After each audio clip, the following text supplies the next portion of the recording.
Like ping! Congratulations! 2 house emojis, 1 sparkling heart. That's the exact text David's mom sent him at, what was it? Oh, 11 p.m. on a Tuesday. Yeah, right on top of a stack of unopened mail. And sitting right next to it is a pre-approval letter for $480,000. David's loan officer literally sent an email with, I kid you not, 3 different phone numbers in his signature. Like, is one not enough to lock you into debt? Clearly not. But here's the thing. Sarah is sitting there, her coffee has gone completely cold, and she has this gut feeling. You know that feeling when you're not actually winning? It feels more like, signing a liability waiver at a trampoline park. Exactly. It's like, look, everyone in the transaction is smiling, sending DocuSigns, telling them they're so close to the dream, but then Sarah does the one thing, the absolute last thing anyone with a commission check wants her to do. She opens the calculator app. Yes, she opens the calculator, and within like 11 minutes, she realizes the smiling people are not on their team. They're on the team of, well, the closing. God, it's so true. I mean, we've all been there, right? That cultural pressure to just get in before you're priced out. But in 2026, buying a house is, wait, let me say it, it's a beautifully decorated financial trap. It really is, and today we're going to run the actual math that the real estate industry is trying so hard to hide. But first, if you're new here, I'm Lynn. And I'm Frank. Welcome to Talk and Wonder. We create easy-to-understand whiteboard animations covering family finance, investing, passive income, and debt management. Our goal is to break down complex financial topics, help you avoid traps, and build wealth together. If you want to secure your future, you are exactly in the right place. Okay, Frank, lay the brutal reality on me. Where are we actually standing in 2026? Because my Zillow feed is like pure chaos. Look, the numbers are wild. The median existing home in America now costs, no wait, let me get the exact stat. Yeah, $408,800. That's the 33rd straight month of year-over-year price increases. At this point, it's not even a housing trend. It's, I don't know, a personality disorder? A personality disorder is right. And rates are still hovering around, what, 6.3%? Exactly, 6.3%. And according to the Atlanta Fed, owning that median home now consumes, wait for it, 47.7% of the median household income. Okay, I need a second. Nearly half? Isn't the traditional rule of thumb supposed to be like 28% for a mortgage to be sustainable? Yes, 28% was the threshold. We are at 47.7%. For 2 straight years now, we've been hovering in what economists, politely call the punishing range. Punishing range? Please, the rest of us just call that Tuesday. Right? And it gets worse. The price-to-income ratio in the U.S. is now about 5.0. To put that in perspective, from 1975 through the late 90s, that ratio sat around 3.0. We are now officially worse than the 2006 housing bubble peak. Wait, seriously? Worse than 2006? Absolutely. 78 of the 100 largest metro areas in this country are at all-time record ratios. So when people tell you to get in before you get priced out of what? The emergency room? Oh my God. But Frank, let's translate that 5.0 ratio into actual human terms. What does that actually mean for a normal couple? Okay, let's do the math. If you're making the median American income, which is what, around $80,000 a year, a median house is going to cost you 5 full years of your entire pre-tax salary. 5 years? Yes, and I don't mean 5 years of savings. I mean 5 years of everything. Every single paycheck, every bonus, every tax refund, your grocery money, the cash you spent on that birthday card you forgot to mail, all of it piled into one single house. That is it's terrifying.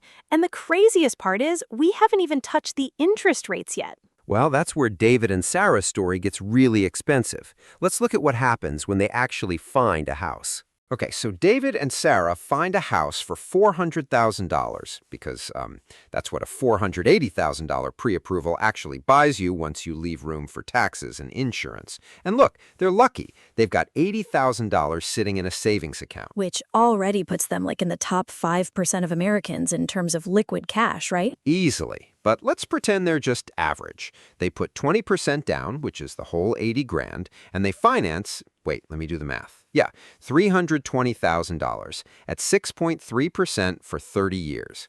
Their monthly principal and interest comes out to about $1,980. Okay, that sounds, it's not cheap, but on an $80,000 income, maybe they think they can swing it? Sure, until the other bills show up. Toss on property taxes at around $367 a month, add homeowners insurance at, let's say, $167, and then an HOA fee of $272. Oh, of course, the HOA, because someone has to pay to keep the retention pond free of geese. Exactly. Geese control is expensive. So you add all that up, and their monthly check is actually $2,785 every single month. And that is before a single thing in the house breaks. Wait, $2,785? That's nearly $800 more than the basic mortgage payment. Exactly. But here's the part the loan officer, well, they usually skip this page in the 6-page PDF. In the very first month, out of that $1,980 they send to the bank, $1,680 of it is pure interest. Wait, are you serious right now? $1,680? Pure interest. Only $299 is actually paying down the principal. That is 85% of their first payment just evaporating into the bank's quarterly earnings call. Okay, Frank, stop. 85% of their hard-earned money just gone to the bank? Yep, and it stays that lopsided for years. On a 30-year fixed loan at 6.3%, the principal payment doesn't exceed the interest payment until, get this, roughly year 19. Year 19? David is 32 years old right now. Exactly. He will be 51 years old before the math finally flips in his favor. In that time, he will have sent the bank about $392,000 in interest. He borrowed $320,000, but he will pay the bank almost $713,000 in total. Congratulations, David. You bought one house and paid for two. Exactly. You bought the bank a house too. And look, the terrifying thing is, this is the absolute best case scenario. Wait, best case? What do you mean? I mean, this is assuming nothing, literally nothing goes wrong. No storms, no special assessments, no aging roof. But in the real world, the house doesn't care about David's spreadsheet. The house has opinions. And in 2026, those opinions are getting, well, incredibly expensive. Wait, what kind of expensive opinions does a house have? We're talking about a physical building, not a high-maintenance teenager. Oh, believe me, a house is worse. Let's start with homeowners insurance. It has risen, get this, 46% since 2021. That is 3 times the rate of inflation. The average premium now sits around $3,000 a year. $3,000? Okay, but that's just the average, right? What if you're in a place where, the ocean is actively trying to reclaim your living room? If you're in Florida, good luck. The average premium there is approaching $8,300. Actually, David's cousin Chris, he bought a place in Tampa back in 2022. He just opened his renewal notice last month, and it's $8,300, up from $4,200 just 3 years ago. He literally stared at the paper for a full minute, opened his banking app, and, well, he just started crying. Honestly, I would cry too. A 97% increase in 3 years? That's not a bill, Frank. That's a mugging. Exactly. And California is doing its own wild thing. State Farm stopped writing new policies there, then non-renewed 30,000 homeowners. And after those massive wildfires, the state approved a 17% emergency rate hike.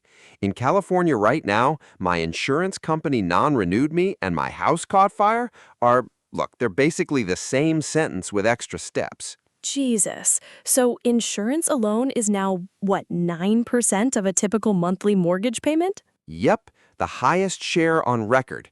And you can't exactly just skip it. Your mortgage lender would like a very angry word with you. Okay, so insurance is a nightmare. What about, normal wear and tear?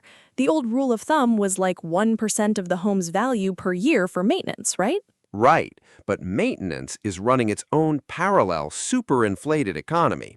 In 2020, that 1% was about $6,200 on average. Today, it's $8,808. That is a 42% jump in 5 years. Labor is up, materials are up. And that one local guy who still knows how to fix a gas furnace charges like he went to Harvard Law and wants you to know about it.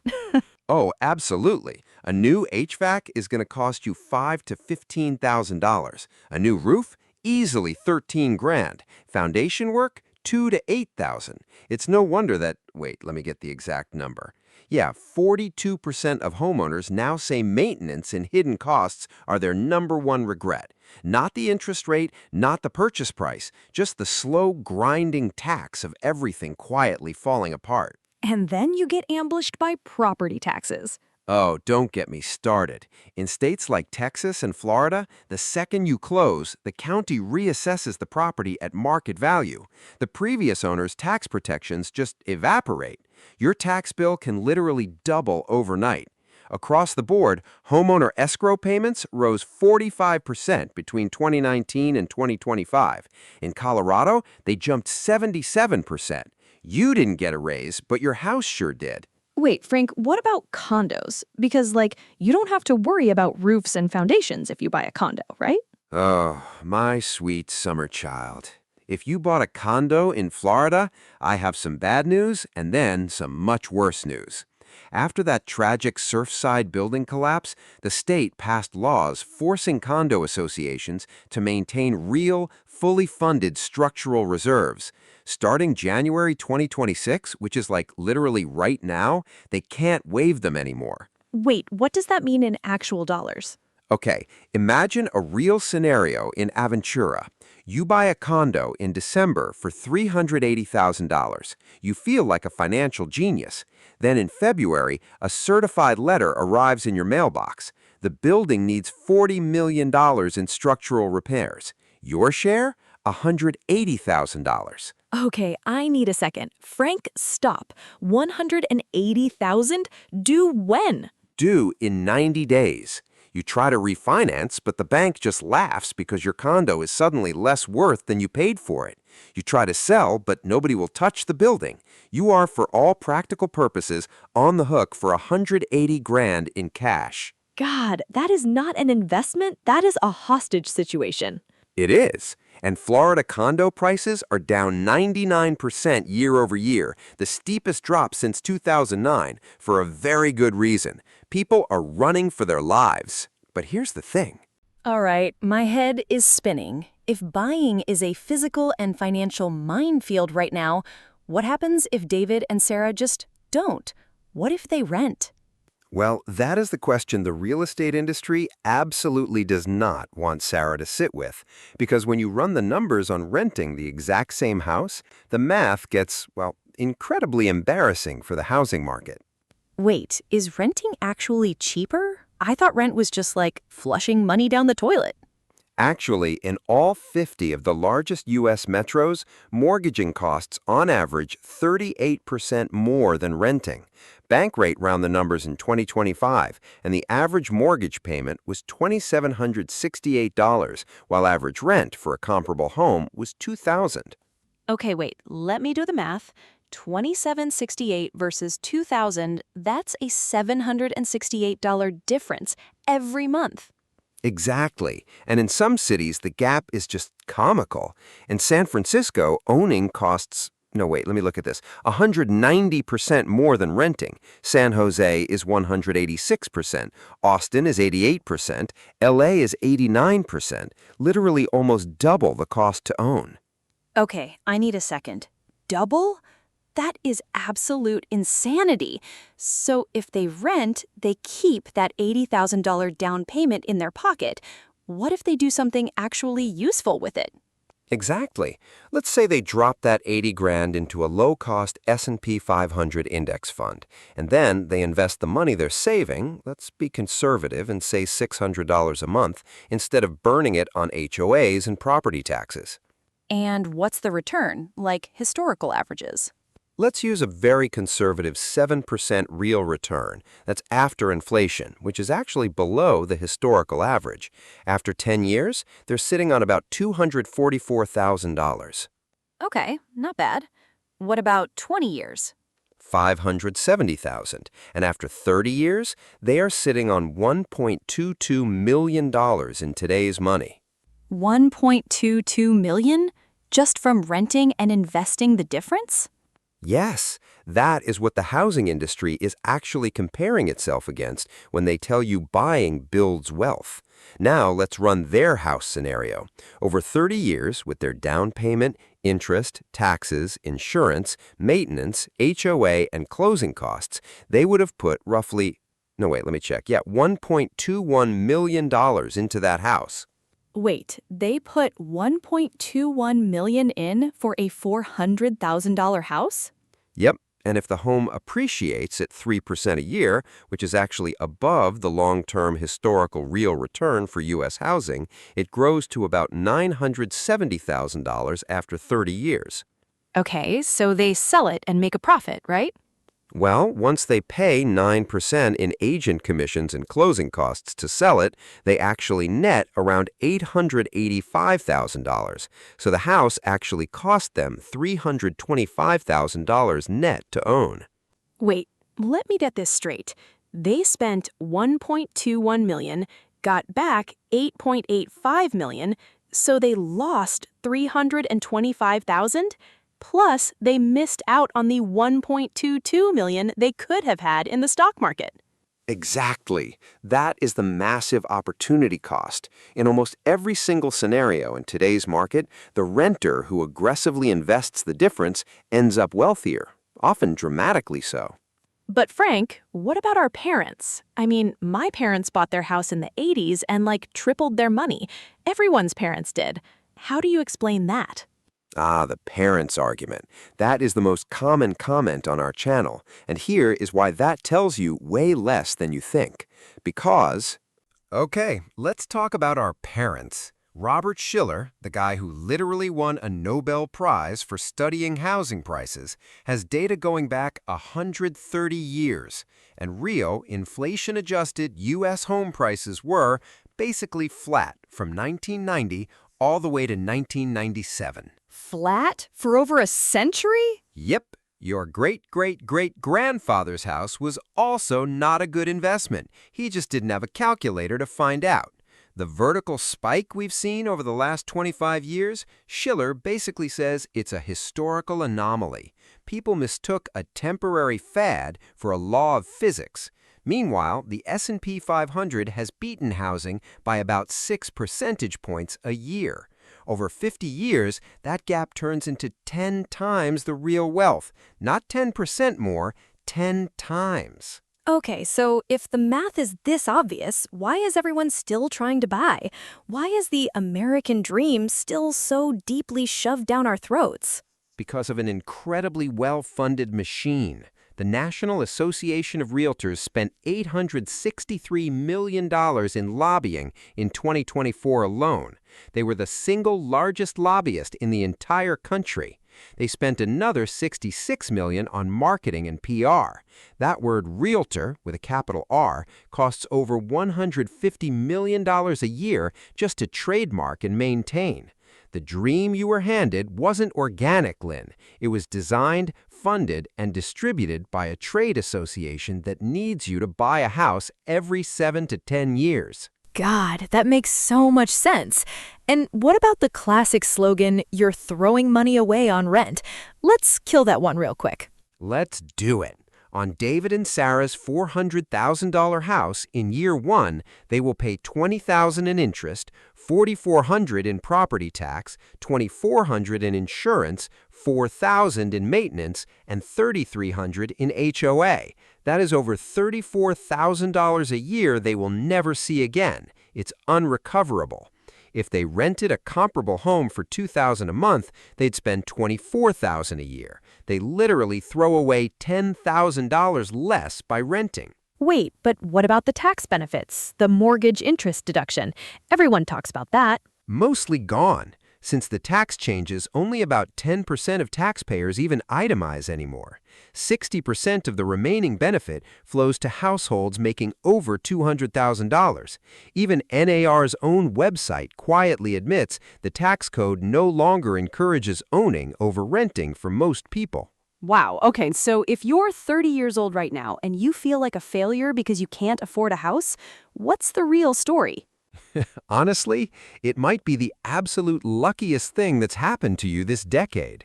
The people stretching to buy right now are the ones who are about to find out what a 46% insurance hike and compounding maintenance do to a household budget.